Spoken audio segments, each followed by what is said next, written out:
弟子先读同修的一个分享。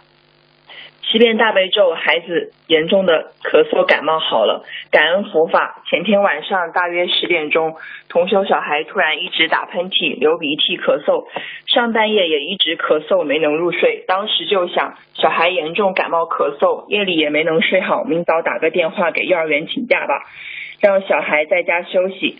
早上同修做功课时也听到小孩一直咳嗽，于是他给小孩念7遍大悲咒，求观世音菩萨妈妈帮助小孩某某某治感冒咳嗽病，让小孩回幼儿园读书，他也有更多时间念经做功德。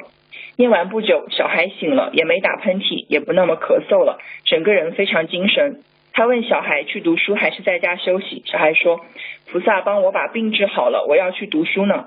想起没学佛前，小孩每次感冒咳嗽都要吃几天的药才好些，心里很感恩菩萨妈妈，大悲咒太有能量，太灵验了。建议师兄们，小孩有小病小痛，看医生吃药同时，也给小孩念些大悲咒，让菩萨加持，病自然更快治愈。分享中如有不如理不如法的地方，请观世音菩萨和护法神原谅，请师父指正。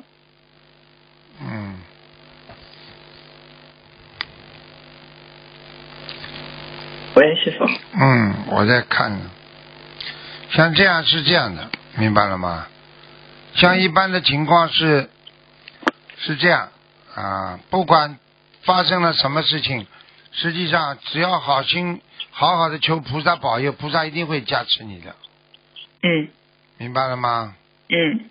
所以就是这样。应该有信心啊，这个自己心里干净，明白了吗？你只要你心里干净，你只要一求菩萨，求什么就灵什么。像他这种情况就是表明他求什么就灵什么的，好吧？